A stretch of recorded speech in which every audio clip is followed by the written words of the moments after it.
Right. Okay.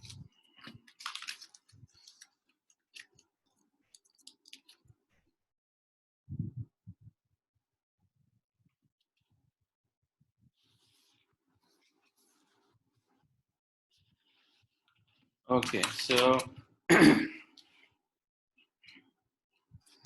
So for example, if I'm using a sigmoidal function,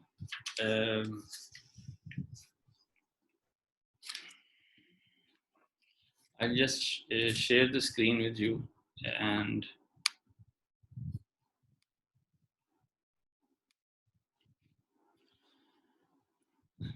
right, so in case of a sigmoidal function, this is the type of function that you have. Okay, and this point is the point of inflection. So you can see that the slope is actually changing here. Here you have 1 and here you have 0 on the y-axis, and on the x-axis you have got this weighted input that we have got, right? So let's say कि ये inflection point 0.5 के ऊपर आता है, ठीक है? So we'll say that if the value of your output is in this region, we'll say that this is, let's say, class 1. Or if the value is in this region, we'll say that this is class 2, right?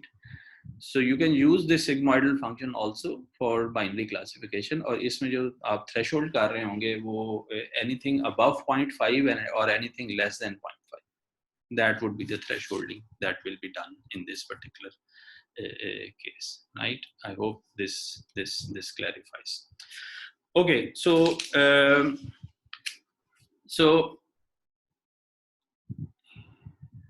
okay, so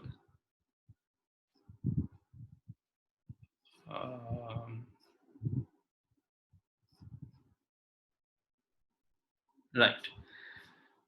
So yes, so if you are at 0.5, that means you are unable to decide anything. Okay, so that is very similar to being on the decision boundary, right?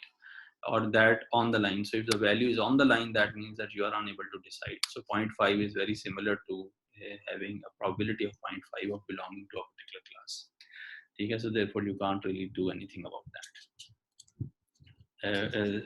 So the classifier will actually will not be able to classify anything if the value is right here at 0.5, right? So that is right at the boundary. So you're sitting at the boundary, you're not in one category or the other category. Yes, Hamza, you are right that this is similar to hard thresholding. So if it is a binary problem, you have to convert it into hard.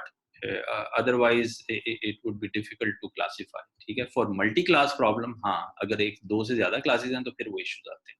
ठीक है? कि जिसमें आपको hard thresholding नहीं करनी. I mean hard thresholding आपको नहीं करनी पड़ेगी. So this is similar to hard thresholding. Okay, coming to our discussion, we said that, okay, just to recap, so you have one neuron and you have got multiple inputs that come in. Okay, so let's say that you have got X inputs that are there.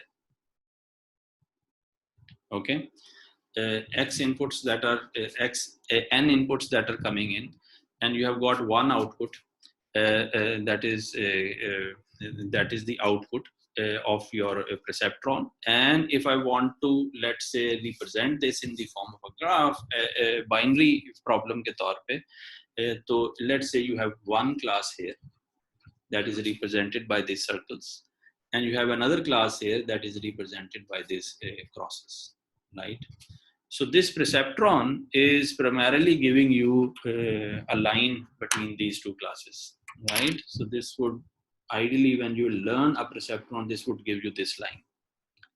Acha, this line in case of a perceptron is known as a decision boundary, right? So we'll call it a decision boundary. If you are on the decision boundary, the value, the output will be 0. Okay?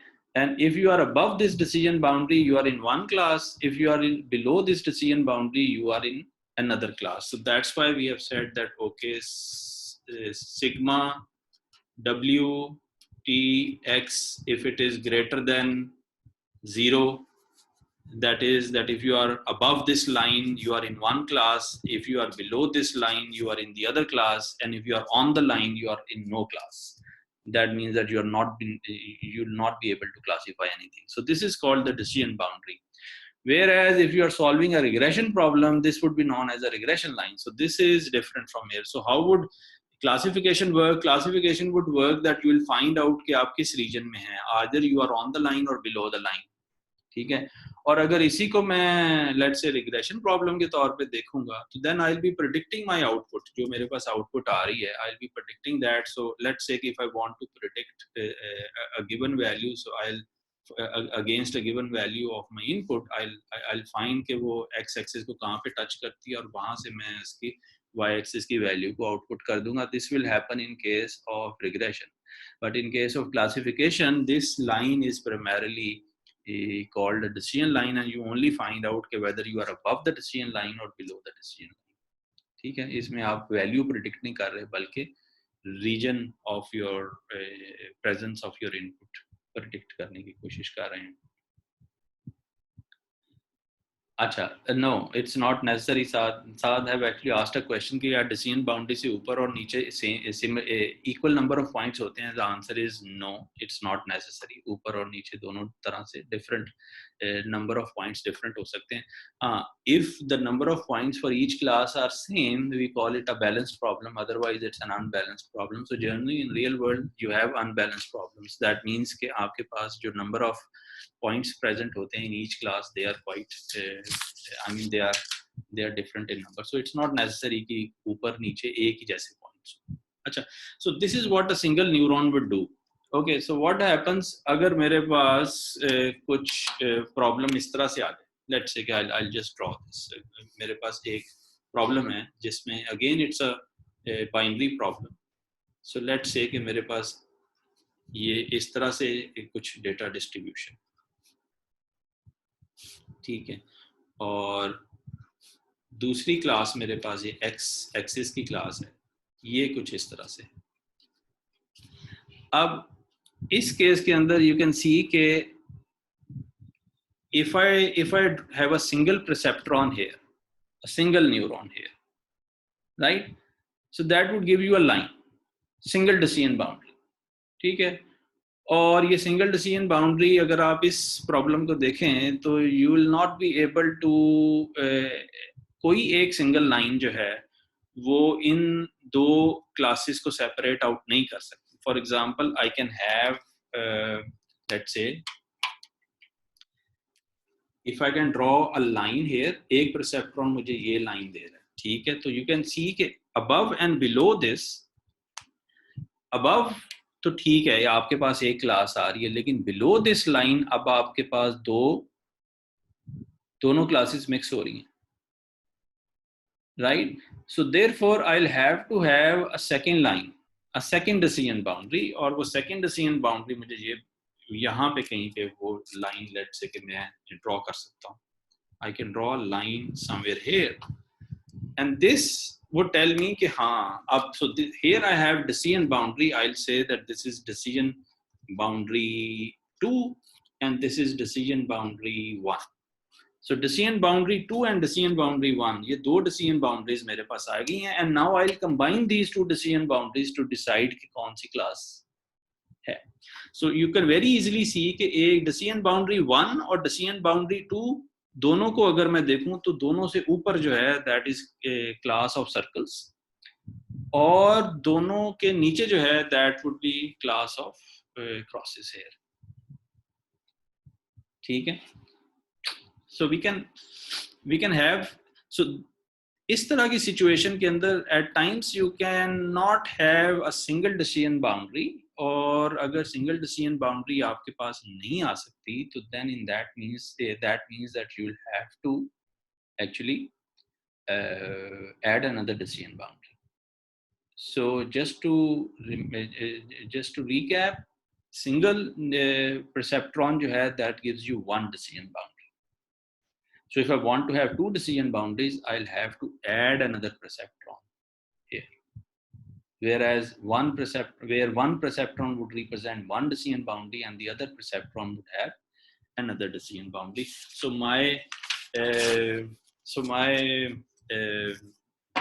what you can say, my network in this particular case would look like this. So I'll have x1 to xn, and I'll have one neuron, right?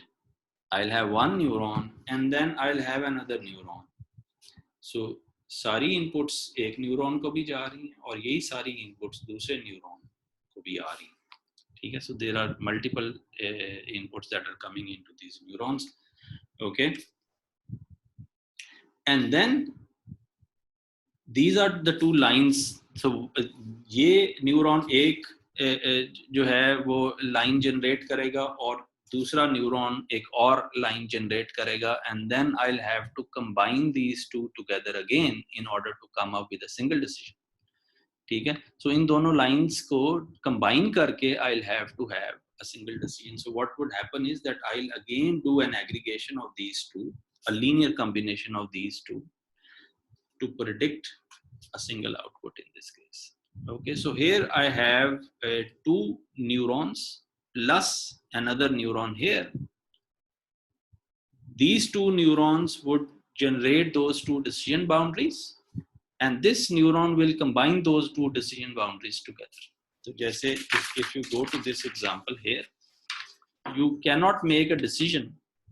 You cannot make a decision by looking at only one decision boundary. You have to look at the other decision boundaries. So basically both these decision boundaries have to be combined together, okay?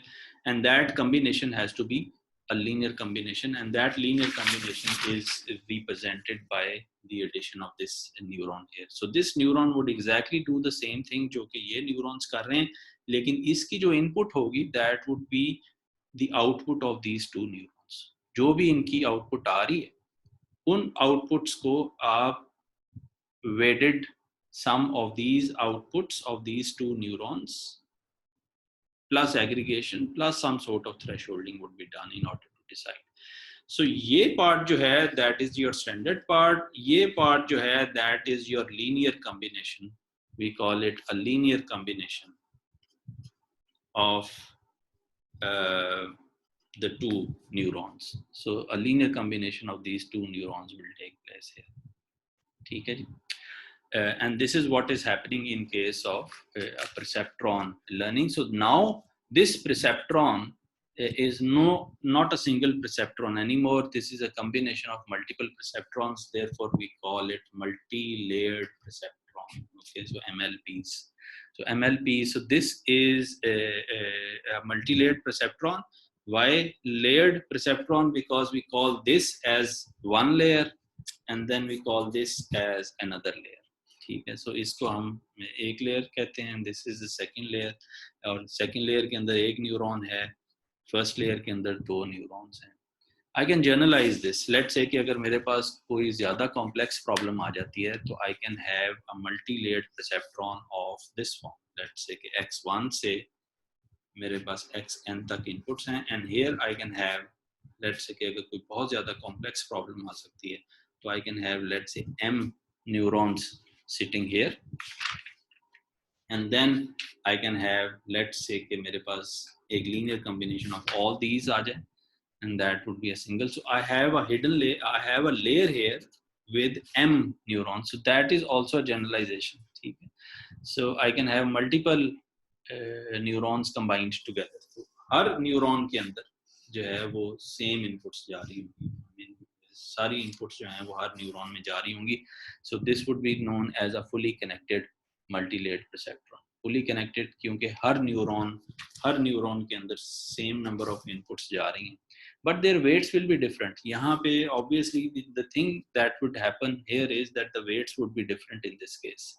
So यहाँ पे जो x1 का weight neuron 1 में आ रहा है, उसका weight different होगा. That means कि ये जो W11 है,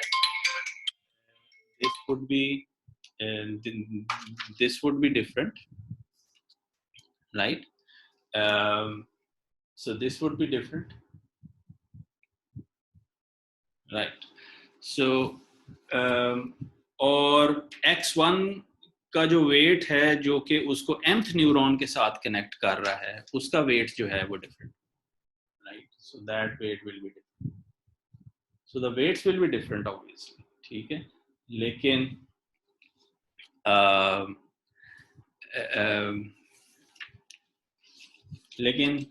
what will happen is that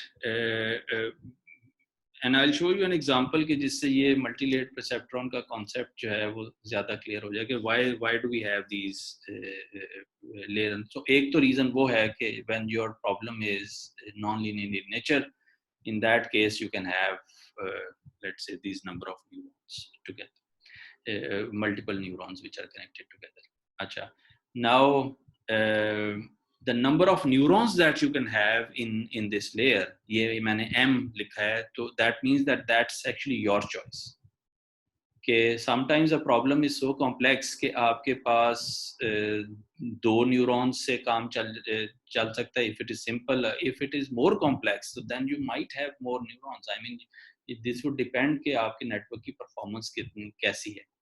But there isn't any mathematical sort of proven sort of formulation जिससे आप ये निकाल सकें कि कितने न्यूरॉन्स होने चाहिए, ये m की वैल्यू क्या होनी चाहिए, ठीक है। So that is something which is which is difficult to assess. I mean, this is not that easy to assess, right? So generally hit and trial methods आप use करते हैं। अच्छा, so what happens is के आप ये मेरे पास एक multi layered perceptron है विद अ सिंगल लेयर। यहाँ पे सिंगल लेयर मैं इसलिए कह रहा हूँ, आउटपुट को और इनपुट को नॉर्मली हम आउटपुट को आप लेयर्स में ऐड कर लेते हैं, इनपुट्स को आप लेयर में ऐड नहीं करते। तो लेट्स से कि मैं अगर इसको क्लासीफाई करने की कोशिश करूँ in terms of its architecture, तो आई विल से कि दिस इज एन एमएलपी और a neural network with 2 layers और 1 हिडन लेयर है इसमें। सो दिस लेयर हेयर जहाँ पे आपके पास m न्यूरॉन्स हैं, we call this as hidden layer, ठीक है। So this is called hidden layer. So why it is a two layered network? It's called a two layered network क्योंकि इसमें एक आउटपुट लेयर भी है। So we call this as the output layer. अब क्योंकि हम मल्टी लेयर्ड परसेप्ट्रॉन्स की बात कर रहे हैं, तो आउटपुट लेयर के ऊपर जरूरी नहीं है कि एक ही न्यूरॉन हो, अब आउटपुट के ऊपर भी आपके पास मल्टीपल न्यूरॉन्स आ सकते हैं। सो this is your hidden layer and this is your output layer. So अगर आप input layer को भी definition में शामिल कर लें तो then it would be a 3 layered network, ठीक है। लेकिन generally input layer को आप इसके nomenclature में add नहीं करते, तो आप hidden layers की base के ऊपर define करते हैं। तो hidden layer के case में this is a single hidden layer network, single hidden layer। so एक hidden layer है इसके अंदर, ठीक है। You can have multiple hidden layers, और multiple hidden layers का मतलब ये है कि आपका जो आर्किटेक्चर बन सकता है न्यूरॉन का, वो कुछ इस तरीके से बन सकता है कि लेट्स से कि आपके पास x1 है and then you have xn these inputs, और एक लेयर मेरे पास न्यूरॉन्स की ये है जिसमें I have got m neurons, और उसके बाद I can add another layer that could have p neurons, and then I could have other layer that could have q neurons, and then finally I could have and my output layer which would have, let's say, o neurons, ठीक है। So all of these are connected together, ठीक है। So this sort of an architecture is possible. This would be in this setting you have got 3 hidden layers, ठीक है। आपके पास एक hidden layer ये है, एक ये है और एक ये है, और एक आपके पास आउटपुट लेयर आ जाती है। अच्छा, ये आर्किटेक्चर की ज़रूरत क्यों है? इस आर्किटेक्चर की ज़रूरत इसलिए पेश आती है, I will just show you with the help of an example and hopefully this example would clarify कि आपको ये मल्टीपल हिडन लेयर्स की ज़रूरत क्या है, ठीक है। सो लेट्स से कि मैं एक प्रॉब्लम है जिसमें मैंने कैरेक्टर रिकग्निशन करनी है, आई मीन अल्फ़ाबेट की भी एग्जांपल दे सकते हैं, नंबर रिकग्निशन करनी है, और मेरे पास नंबर्स हैं, hand written number, hand written भी नहीं है, लेट्स से टाइप्ड है।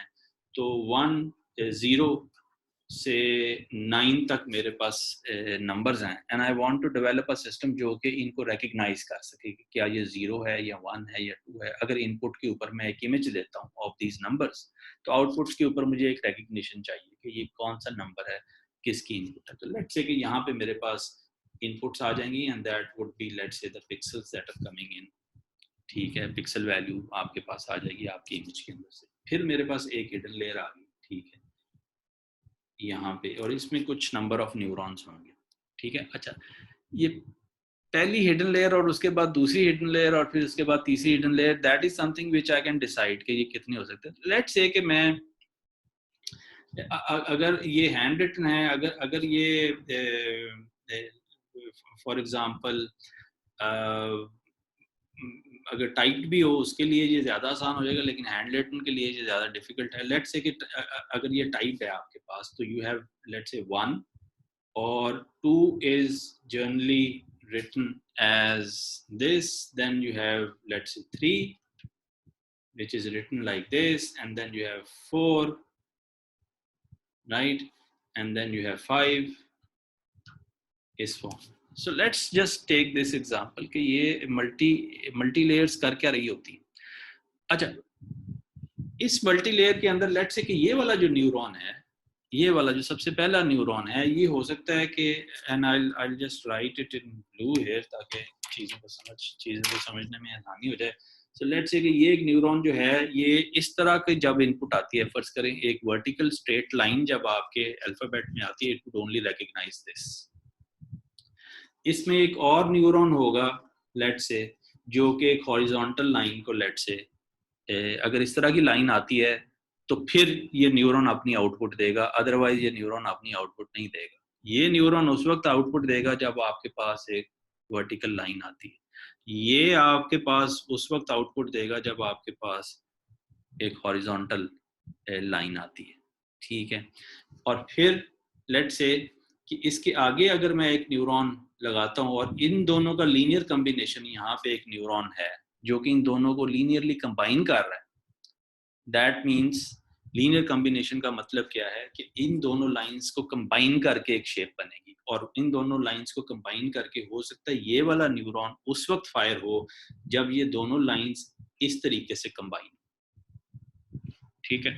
और यहाँ पे एक और न्यूरॉन हो सकता है, वो उस वक्त फायर हो जब ये दोनों लाइंस इस तरीके से कंबाइन हो, राइट। तो इन दोनों लाइंस की लीनियर कॉम्बिनेशन ये भी हो सकती, और इन दोनों न्यूरॉन्स की जो आउटपुट है which is a vertical line and a horizontal line, इन दोनों की लीनियर कॉम्बिनेशन ये भी हो सकती। तो ये दोनों लीनियर कॉम्बिनेशन आर पॉसिबल, ठीक है। And you can very clearly see यहाँ पे कि यहाँ पे और यहाँ पे लेट्स से कि मैं ये जो स्ट्रक्चर है, ये जो ऊपर वाला स्ट्रक्चर है, ये 4 में आ रहा है, ठीक है। ये आपके पास 5 में आ रहा है। लेट्स से कि मैं 4 में देखूं तो ये वाला जो पार्ट है of 4, this part only, that is what this neuron is representing, ठीक है जी।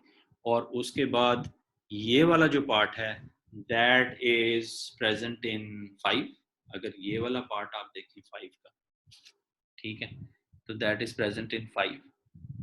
तो यू कैन सी कि अगर मेरे पास 4 आएगा और हाँ यहाँ पे ये वाला पार्ट भी है, ठीक है, सो जिसमें हॉरिजॉन्टल और वर्टिकल दोनों कंबाइन होने हैं। सो लेट्स से कि इसके आगे एक और न्यूरॉन है जो कि इन दोनों की आउटपुट को लीनियरली कंबाइन कर रहा है, तो इन दोनों की आउटपुट को लीनियर कॉम्बिनेशन ये भी हो सकता है। सो यहाँ पे आके वो 4 को रिकॉग्नाइज कर लेगा कि it's actually a combination of these two, और वो इस तरीके से आ रहा है, ठीक है जी। अब सो दिस इज दैट्स वाई, क्योंकि अब ये कॉम्प्लेक्स शेप है, तो पहली लेयर जो है वो उसके बेसिक यूनिट्स को लर्न कर लेती है, उससे अगली लेयर उनकी बेसिक लीनियर कॉम्बिनेशन को लर्न कर लेती है, उससे अगली लेयर उससे ज्यादा कॉम्प्लेक्स फॉर्म को लर्न करती है, and so on and so, ठीक है। तो that's why this multi layers are required, क्योंकि ये बिट्स एंड पीसेस में चीज़ों को लर्न करते हैं। That is like one way of looking at this multi layered perceptron, complexity को जब आप बढ़ाते हैं मल्टी लेयर्ड परसेप्ट्रॉन, ठीक है। So this is how multi layered perceptron would actually can be looked at, ठीक है। तो इसी तरह से आप ये देखें कि अगर डिफरेंट लीनियर, जैसे 1 अगर आएगा तो उसमें इस लीनियर कॉम्बिनेशन बिल्कुल डिफरेंट आपके पास आएगी। अगर 2 आएगा तो लीनियर कॉम्बिनेशन जो यहाँ पे बनेगी या इस लेयर में बनेगी वो ऑल टुगेदर एक डिफरेंट बनेगी। अगर आपके पास 5 आता है तो उनकी लीनियर कॉम्बिनेशंस यानी डिफरेंट न्यूरॉन्स फायर होंगे इन ऑर्डर टू जनरेट 4। अगर मेरे पास इनपुट पे 4 आता है तो हो सकता है ये 2 न्यूरॉन्स, 4 आता है तो ये 2 न्यूरॉन्स फायर हों और फिर ये 2 न्यूरॉन्स फायर हों और ये न्यूरॉन फिर फायर होगा, लेकिन हो सकता है बाकी न्यूरॉन्स फायर ना हो, राइट। व्हेन आई से लर्न, तो लर्न का मतलब ये है कि the weights will be adjusted. So जब भी मेरे पास इनपुट के ऊपर इस तरह की शेप आएगी तो ये वाला लिंक एक्टिवेट हो जाएगा। लिंक एक्टिवेट का मतलब होने का मतलब ये है कि इसके जो भी इसकी जो फायरिंग स्ट्रेंथ है, इसकी जो आउटपुट है वो सबसे ज्यादा हो जाएगी कंपेयर टू द अदर्स, ठीक है। एंड दैट व्हाट इट नहीं, यहाँ पे you will have all alphabets. Let's say कि यहाँ पे मेरे पास, लेट्स से कि मैं ये कहता हूँ कि एक न्यूरॉन उस वक्त फायर होगा जब मेरे पास लेट्स से 5 आएगा, एक न्यूरॉन उस वक्त फायर होगा जब मेरे पास 6 आएगा। तो यहाँ पे मेरे पास 10 अल्फाबेट्स हैं, तो मेरी आउटपुट के ऊपर जो है ना वो हिडन लेयर्स की तादाद, न्यूरॉन्स की तादाद 10 हो जाएगी। यहाँ पे let's say I don't know, यहाँ पे हो सकता है M हो, यहाँ पे हो सकता है P हो, वी डोंट रियली नो कि यहाँ पे कितने न्यूरॉन्स के साथ मेरी एक्यूरेसी जो है ना वो बेहतर आएगी, राइट। सो आउटपुट के ऊपर मेरे पास, क्योंकि मेरे पास आउटपुट क्लासेस अब मेरे पास 10 हैं, 0 is one class, 1 is another class, 2 is another class, तो इसलिए मेरे पास आउटपुट के ऊपर 10 न्यूरॉन्स आ जाएंगे। इट्स 10 न्यूरॉन्स आएंगे, लेकिन it would be obviously a single layer, ठीक है। Output layer would be obviously a single layer, क्योंकि वो आउटपुट है और उसके बाद there isn't any output at all. हाँ, वो अब शफीर रहमान पूछ रहे हैं कि जी आउटपुट के ऊपर आपके पास सिंगल आउटपुट क्यों नहीं है। सिंगल आउटपुट इसलिए नहीं है क्योंकि it's no more a binary classification problem, ठीक है। It has become a multi class problem. तो मल्टी क्लास प्रॉब्लम के लिए मैं एक न्यूरॉन से काम नहीं चलेगा, ठीक है। तो मैंने यहाँ पे ये देखना है कि 4 है, 5 है, 9 है, 8 है, जो भी है वो यहाँ पे मेरे पास, तो अगर 4 होगा और इससे पहले भी लेट्स से कि एक न्यूरॉन वन वाला भी है यहाँ पे, तो अगर 1 होगा तो ये न्यूरॉन फायर करेगा, अगर 2 होगा तो दूसरा न्यूरॉन फायर करेगा, अगर 3 होगा तो तीसरा न्यूरॉन फायर करेगा। बाकियों की जो आउटपुट है वो काफ़ी कम होगी, सिर्फ उस न्यूरॉन की आउटपुट ज़्यादा होगी। तो अगर मैं सिग्मॉइड फंक्शन यहाँ पे यूज़ करूँगा तो सिग्मॉइड फंक्शन में यू नो कि the value would very from 0 and 1। तो दैट मीन्स कि अगर मेरे पास इनपुट के ऊपर 4 आ रहा है, ठीक है, तो सिग्मॉइड फंक्शन जो है ना, इस अगर मैं सिग्मॉइड फंक्शन यहाँ पे यूज करता हूँ तो यहाँ पे सबसे हाईएस्ट वैल्यू मेरे पास 4 की आएगी। फॉर एग्जांपल लेट्स से कि 4 की वैल्यू 0.9 आ जाती है, 1 की वैल्यू 0.1 आ जाएगी, 5 की वैल्यू लेट से 0.3 आ जाएगी, 6 की वैल्यू 0.2 आ जाएगी। तो हाईएस्ट वैल्यू जो है ना जिस न्यूरॉन की मेरे पास आएगी that will be my output class, ठीक है। तो सिग्मॉइड फंक्शन क्योंकि 0 और 1 में मुझे उसको आउटपुट नहीं करता, वो कॉन्टिन्यूस वैल्यूज आउटपुट करता है बिटवीन 0 and 1। तो उस सूरत में मैं देखूंगा कि कौन सा न्यूरॉन मैक्सिमम आउटपुट कर रहा है, ठीक है। तो इस केस में लेट्स से कि यहाँ पे अगर मैं 4 इनपुट करता हूँ, ठीक है, और मेरे पास न्यूरॉन 4 जो यहाँ पे आउटपुट पे है उसकी वैल्यू अगर सबसे ज्यादा आती है तो आई विल से कि अच्छा ये वो आउटपुट क्लास है मेरे पास। अगर बाकियों की अगर 2 की वैल्यू सेम आ जाती है तो वो कॉन्फ्लिक्ट आ जाएगा, ठीक है ना। अगर लेट्स से कि मेरे पास आई ड्रॉ इट अगेन, अगर मेरे पास x1 to xn है और यहाँ पे मेरे पास मल्टीपल न्यूरॉन्स हैं यहाँ पे, और आउटपुट पे मेरे पास ये 3 न्यूरॉन है। लेट्स से कि मैं अल्फाबेट 1, 2 और 3 को ही रिकॉग्नाइज कर रहा हूँ, और ये जो मेरे पास नेटवर्क आया है इसमें 1 की वैल्यू लेट्स से मेरे पास 0.1 आ जाती है, 2 की वैल्यू 0.4 आ जाती है और 3 की वैल्यू 0.4 आ जाती है लेट्स से। तो अब इन दोनों में कॉन्फ्लिक्ट है। Now I will not be able to decide, मैं ये कहूंगा या ये 2 है या 3 है, 2 और 3 में फर्दर डिस्टिंक्शन मैं नहीं कर सकता, ठीक है। तो इसलिए हम क्योंकि 0 और 1 के दरमियान हमें वैल्यूज चाहिए, इसलिए हम सिग्मॉइड फंक्शन को यूज करते हैं। परसेप्ट्रॉन लर्निंग के अंदर सिग्मॉइड फंक्शन को आप यूज कर सकते हैं। अच्छा, तो दिस इज द कॉन्सेप्ट। अच्छा, now regarding this I will upload a very interesting video मेरा ख्याल है अभी मैंने वो अपलोड नहीं की. You should definitely see that video. It explains all these concepts which I've just explained graphically. और बहुत ही अट्रैक्टिव तरीके से जो है ना, और बहुत ही इंटरैक्टिव तरीके से वो इसी कॉन्सेप्ट को जो है वो एक्सप्लेन करते हैं. It would be very very useful and that would also form the basis of deep learning. ठीक है, तो अगर आप वो वीडियो देख लें, it's not a very long video, I will upload that. तो अगर आप वो देख लें तो यू विल सी कि how a neuron or a multi-layered receptron or a neural network actually works. It explains in a very nice manner. So I'll upload that video also. वो भी आप उसको देख लीजिए.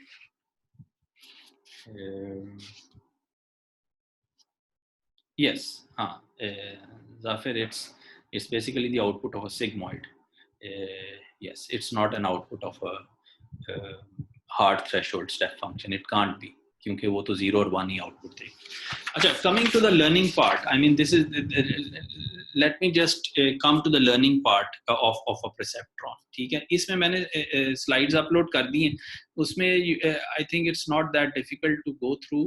आप वो slides को देखें, उसमें there is a worked example of how it actually learns. तो स्लाइड्स के अंदर भी ये एग्जांपल मौजूद है, और ये एक और वीडियो मैंने अपलोड किया है which is hardly I think 10. आप वो भी उसको भी देख लें. That those videos would explain the working of all these solved example. इसका here I'll simply explain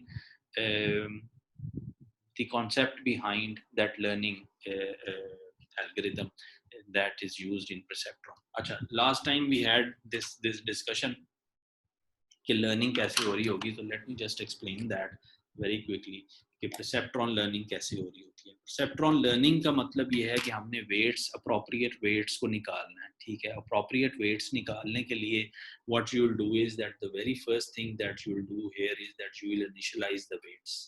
ठीक है, initialize the weights. आपने weights को initialize करना है. ठीक है, initialize weight आप कैसे कर सकते हैं? You can do them randomly. I mean you can randomly initialize those weights. ठीक है, random initialization of weights would take place. जब आप random initialization of weights करेंगे, इसका मतलब ये है कि जो आपकी output है, obviously those weights are not the desired weights at the present form, क्योंकि आपको वो output ठीक नहीं दे रहे होंगे. Let's say कि मेरे पास मैं मिसाल देता हूँ कि मेरे पास x1, x2 दो इनपुट्स हैं, सिंपल एग्जांपल, और मेरे पास जो एक्चुअल आउटपुट आनी चाहिए वो मेरे पास है, और मेरे पास जो मेरा जो नेटवर्क आउटपुट दे रहा है वो है. सो यहाँ पे मैं नेट आउट यहाँ पे लिख देता हूँ. तो नेटवर्क आउटपुट जो मेरे पास दे रहा है वो ये है. So let's take a very simple example कि अगर मेरे पास x1 1 है और x2 भी 1 है, तो मेरे पास आउटपुट 1 आनी चाहिए. ठीक है, और अगर मेरे पास x1 0 है और x2 1 है, तो मेरे पास आउटपुट जो है वो लेट्स से कि 0 आ जाए. ठीक है, और अगर ये 1 है और ये 0 है, तो मेरे पास आउटपुट 0 आ जाए, और अगर ये दोनों 0 हैं तो मेरे पास आउटपुट 0 आ जाए. तो लेट्स से कि ये मैं एक बहुत ही सिंपल प्रॉब्लम में लर्न करना चाह रहा हूँ.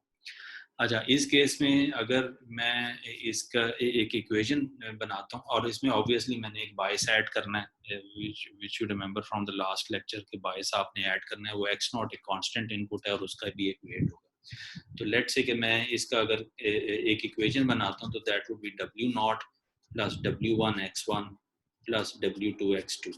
तो ये मेरे पास एक इक्वेशन बनती है. अब इसमें क्योंकि मैंने रैंडमली ये वेट्स को इनिशियलाइज किया है, तो रैंडम इनिशियलाइजेशन ऑफ वेट्स के साथ मेरे पास हो सकता है ये जो डिजायर्ड आउटपुट है ये ना आए.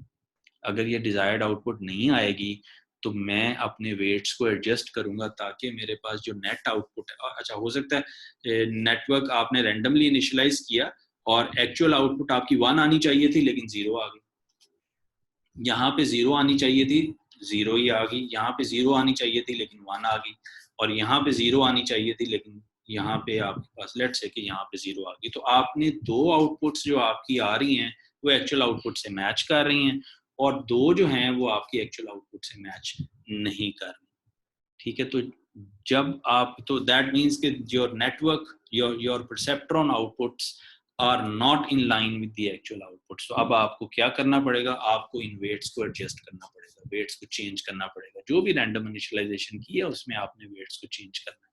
और वो आपको वेट्स को चेंज कैसे करेंगे, उसके लिए change in weights is proportional to the error that has been generated, in your network, ठीक है, and your input. So it's proportional to this error and your input size. अच्छा, क्योंकि this is a proportionality here, तो आप इस proportionality को equality में convert करेंगे तो you will have to add a constant. So we add a constant which is called eta times error times your input, right? So this is the equation. ये eta जो है, this is called the learning rate, right? This is called the learning rate. That means के आपने यहाँ पे एक factor add करना है. If this factor could vary from 0 to 1. If this factor is 1, that means कि आपकी speed of change of weights बहुत ज़्यादा होगी. Or if it is 0, तो everything will be 0. So that means कि you are not changing your weights anymore. ठीक है. So ये जो learning rate है, that learning rate is a constant that you'll have to determine in order to find out the change in weights. Generally इसकी value आप 0.1, 0.2 या 0.3 तक रखते हैं. Close to 1 नहीं रखते, क्योंकि close to 1 अगर आप रखेंगे तो आपके weights बहुत drastically change होंगे. So you don't want that to happen. You want that your weights should change at a reasonable pace. इसलिए इस constant की value आप जो है वो 0.1, 0.2 इस range में रखते हैं, ताकि the change in weights are slower and you can run it for more iterations. Larger iterations के साथ, I mean larger value of eta के साथ अगर आप करेंगे तो that your learning algorithm may not converge. That means कि आप appropriate weights हो सकता है find out ना कर सकें. So generally it's kept as towards a lower side. So 0.1, 0.2 की रेंज में आप इसको रखते हैं, लेकिन आप अपनी प्रॉब्लम के हिसाब से इसको चेंज कर सकते हो. So this is the weight updation formula. So weight updation formula आपका जो है ना वो ये है. This is how the weights are actually changed. ठीक है. तो what I will do is कि जो मैंने अपलोड किए थे slides, I'll just show you that slide, ताकि इसकी एक एग्जांपल जो है ना वो हम we can go through this example. अच्छा, एरर जो है, error is primarily the difference here. So let's say कि मैं अगर ये पहली एग्जांपल की बात करता हूँ, तो पहली एग्जांपल के अंदर ये पहली एग्जांपल की अगर मैं बात करता हूँ तो what will be the error? Error will be the difference of these two. ठीक है, the difference of these two. So to actual minus the net value. तो पहले केस में 1 minus 0 होगा, so आपके पास error 1 आ जाएगा. दूसरे केस में आपके पास error 0 है, क्योंकि this is 0 minus 0, तो error 0 है. जब error 0 है तो आपका change in weights भी 0 हो जाएगा. ठीक है ना जी. यहाँ पे आपके पास 0 minus 1 है, so this would be minus 1 error आपके पास आ रहा है, और यहाँ पे 0 minus 0 है, so the change will be 0. So इस केस में you will say that 2 times the weights will change and 2 times the weights will not change. ठीक है. So this is how the weight change thing will take place. I'll just show you. I'll just go to that relevant slides and I'll just show you an example there, ताकि ये चीज़ जो है वो clear हो जाए कि wait change कैसे हो रहा है. Okay. Okay.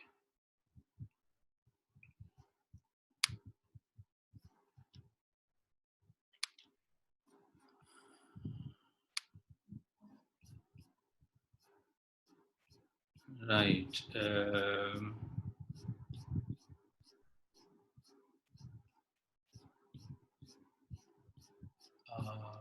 Just bear with me.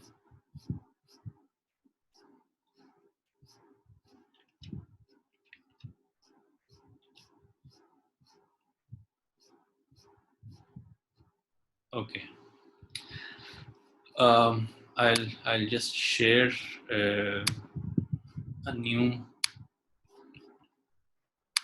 So these are the slides that I've uploaded.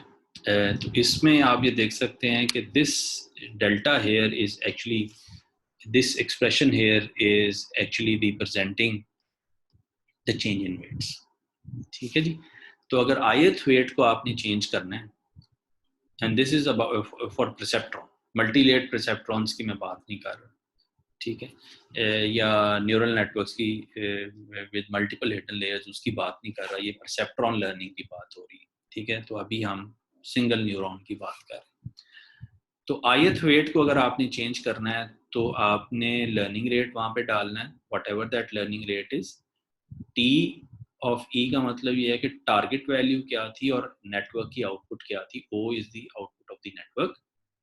So this is the target value जो कि एक्चुअल आउटपुट होनी चाहिए थी, और ये आपकी नेटवर्क की आउटपुट है, ठीक है. तो दोनों का डिफरेंस टाइम्स ith इनपुट, ठीक है. तो this is how this would actually work. So let's take a working example. So यहाँ पे मेरे पास, so the bias has already been added. Let's say कि मेरे पास P1 to P4 4 inputs हैं और एक ये bias मैंने ऐड किया. इनके जो initialized weights थे वो ये हैं, जो कि 0.-0.5 है, 0.7 है P1 का, -0.2 है P2 का, 0.1 है P3 का, 0.9 है P4 का, and so on forth. So these are the weights. My output is either +1 or 0.1. ठीक है. +1 और 0.1 मेरे पास, सॉरी, +1 और -1, ये मेरी आउटपुट, ठीक है. तो या +1 आउटपुट आएगी या -1 आउटपुट आएगी, ठीक है. सो अब वो जो मेरा जो स्टेप फंक्शन है वो 0.1 में वेरी करने की बजाय -1 और +1 में वेरी कर रहा है. So you can very well imagine कि ये स्टेप फंक्शन अब क्या रिप्रेजेंट कर रहा है. तो एक क्लास +1 है, दूसरी class -1. So here is a working example. So let's say कि मेरे पास जो इनपुट्स हैं वो P1 से P4 तक है, यहाँ पे X से रिप्रेजेंट हुआ है. तो X1 इज एक्चुअली P1 और X2 is P2 and X3 is P3 and X4 is P4. तो इनपुट मेरे पास -1, 1, +1 and -1 है. So this is a 2x2 image है, यानी 4 पिक्सल्स हैं टोटल. जब पिक्सल ब्लैक है तो मेरे पास इनपुट -1 है, जब पिक्सल वाइट है तो मेरे पास इनपुट 1 है. तो ये X1 है, दिस वन इज X1 जहाँ पे इस वक्त कर्सर है, ठीक है. सो X1 की वैल्यू -1 हो जाएगी, X4 की वैल्यू भी -1 हो जाएगी, और 2 की और 3 की वैल्यू +1 होगी. तो this is how this work. So I can calculate the output of my network. The output of my network जो है that comes out to be S. So S is primarily the input multiplied by the weight plus input multiplied by the weight, input multiplied by the weight, and so on and so forth.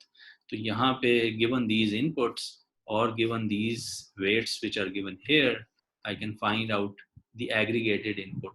The aggregated input comes out to be -2.2 if I multiply all these respective weights with their inputs. ठीक है जी. So मेरी network की output -1 होगी क्योंकि this is -2.2. तो that means के primarily क्योंकि ये बाइनरी प्रॉब्लम की हम बात कर रहे हैं, तो -2.2 वुड मीन -1. आई मीन उसके ऊपर हमने थ्रेशोल्ड किया हुआ है. तो anything below -1 will be treated as -1 and anything above +1 would be treated as +1. तो इसलिए मेरे जो नेटवर्क की आउटपुट आएगी वो -1 आएगी. अच्छा, whereas I mean this is just a cooked up example, whereas if the actual output should have been +1, मेरे पास आउटपुट +1 आनी चाहिए थी, लेकिन जो नेटवर्क ने विद दीज वेट्स मुझे आउटपुट दी वो -1 थी. तो इसका मतलब अब मुझे वेट एडजस्टमेंट की जरूरत पेश आएगी. So I'll have to do the weight adjustment now. So this is how I'll do the weight adjustment. So zero weight bias का weight है.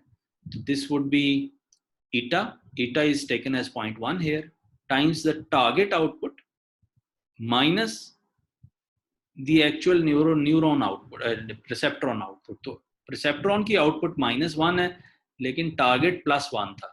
So the error is 1 minus -1. So the error is actually in this case +2. क्योंकि अगर ये दोनों you can very easily calculate times मेरे पास जो बायस की input है वो हमेशा 1 होती है, ठीक है, into 0.1. So that gives me a weight adjustment of 0.2. इसी तरह से इनपुट 1 के लिए मेरे पास वेट एडजस्टमेंट इसी तरीके से अगर मैं कैलकुलेट करता हूँ, तो this is the weight adjustment. Input 2 के लिए वेट एडजस्टमेंट ये आएगी, इनपुट 3 के लिए exactly in the same fashion I can calculate the weight adjustment. So these are the changes in the weights that I have to make, and then I can calculate the new weights by adding that delta to the previous weights. So delta previous weight for the bias was -0.2, minus 0.5 plus the change that has been calculated. So if I do those changes, you will see कि ये नए set of weights मेरे पास ये आएंगे, and this is with the new set of weights that I've got. अगर इन set of weights के साथ मैं अपनी output calculate करता हूँ, तो अब आप ये देखिएगा कि पहले -2.2 output आ रही थी, अब -1.2 आ रही. That means कि the number is increasing, and if I repeat this process multiple times, I'll end up close to 1. So that has to be repeated multiple times in order to reach the desired output. ठीक है. So this is how this would actually continue. So you can very easily see कि weight adjustment करने से आपका जो error है ना, वो अब इस केस में कम होता जा रहा है. ठीक है. So you are moving more closer to +1, क्योंकि आपकी desired value output जो थी ना वो +1 थी इस केस के अंदर. desired output +1 थी. तो पहले आप -2.2 पे बैठे हुए थे, अब आप -1.2 पे आ गए हैं. तो दैट मीन्स कि उसका जो गैप है ना वो कम हो रहा है. अगली आइट्रेशन के अंदर ये हो सकता है ये वैल्यू पॉजिटिव हो जाए, और वो आप, और उससे अगली आइट्रेशन में हो सकता है ये 1 के करीब चली जाए. So you will stop at that point when you are very close to +1, or when you have reached +1. So this is how this process will primarily continue, right? So I think there are a few questions. Let me just go to the questions and see. There are two x here, x1 and x2. Which of them will be selected as our input value x in the model? What would 0 be treated as? Actually, I couldn't understand the question here. कि आप question क्या पूछना चाह रहे हो? If you can elaborate it further. You said that there are Hamza, that there are two x here, x1 and x2. Which of them will we select as our input value x in the model? अच्छा, अगर x1 और x2 दोनों आपके inputs हैं तो you will have to select both of them. ठीक है. आपने x1 में से या x2 में से कोई एक सेलेक्ट नहीं करनी, हो सकता है आपको दोनों सेलेक्ट करनी पड़े. ठीक है. तो that would be अच्छा. Furqan is actually asking कि आप ये ईटा की वैल्यू डिसाइड कैसे करते हैं. Again, I actually don't have any answer for that, क्योंकि there is no mathematical formulation as such which would give you the value of ईटा. ये एक ऑप्टिमाइजेशन प्रॉब्लम है. आप इसको थ्रू ऑप्टिमाइजेशन भी सॉल्व कर सकते हैं. Initially you have to do it through hit and trial, but the rule of thumb is कि you keep it as low as possible, as low as possible. ठीक है जी. अच्छा जी. तो